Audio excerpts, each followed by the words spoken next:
Have you ever stumbled upon a secret so heavy it changes the very air in the room? Let me tell you a story, the kind that unfolds in whispers and sideways glances. My name's Linda Parker, and at 43, I thought I'd weathered most storms. But nothing prepared me for the day. I came home early and stepped into a silence that felt staged, like the calm before a tornado.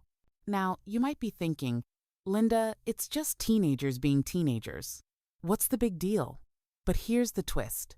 This wasn't just any secret romance. Matthew, my son, was sitting with Rachel, not only his girlfriend, but also the daughter of my best friend, Karen.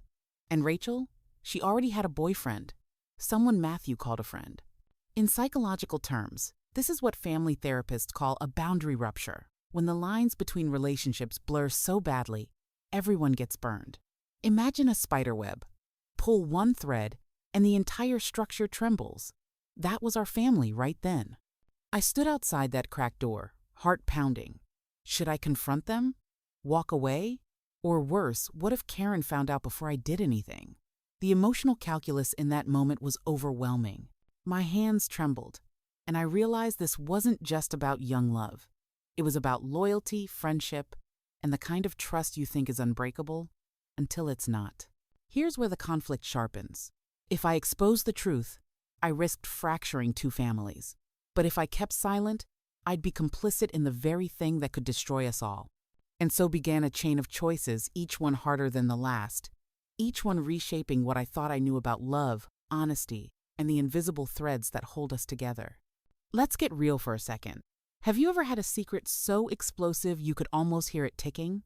That's exactly how I felt in the days after my discovery. Every time I saw Karen, my stomach tied in knots. Now, as a mother, your instinct is to protect your child. But as a friend, you want to protect the truth. It's a classic double bind. No choice seems right, and every path leads to loss. Now, you might be wondering, why didn't you just confront Matthew immediately? Believe me, I asked myself the same question 100 times. But I hesitated partly out of fear, partly out of hope that maybe, just maybe, it would resolve itself. Cognitive dissonance, that's what psychologists call it. Holding two conflicting beliefs at once. In my case, loving my son versus fearing the fallout. Days turned into weeks, and the secret began to corrode our home. Matthew seemed distracted, edgy. Rachel avoided eye contact when she visited. I became hypervigilant, reading into every word, every laugh. I felt trapped in a silent contract, keeping secrets for a pair of teenagers who had no idea how much was at stake. I'd replay imaginary conversations in my mind. Matthew, I know about you and Rachel, I'd say.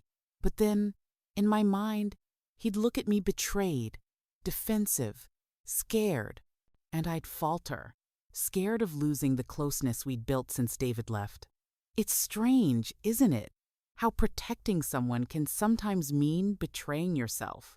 Ultimately, I learned that silence is its own kind of decision.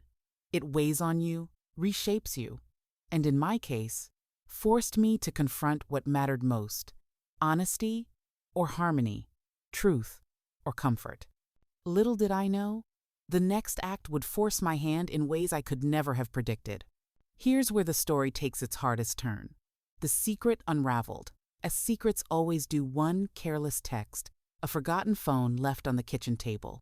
Karen found out, and the explosion that followed was both emotional and seismic. Words were said that couldn't be unsaid. The trust we'd nurtured over 2 decades cracked, and for a while, it felt like nothing would ever be whole again. So, what do you do when you're left picking up the pieces? I had to face Matthew. Really face him. For the first time since I discovered everything. We talked raw, honest, painful. I told him about the agony of keeping his secret, the fear of losing him, the guilt of betraying Karen. He cried. I cried. But in that vulnerability, something shifted.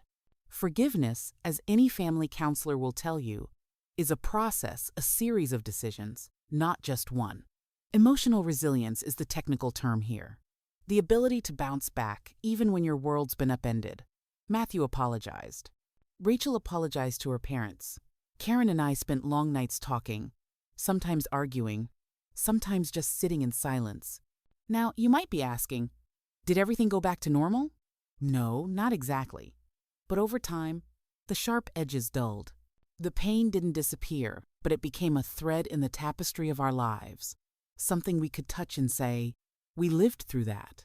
So, if you're carrying a secret, wrestling with loyalty, or standing at the crossroads of honesty and hurt, know this. Healing is possible. Scars can become strength.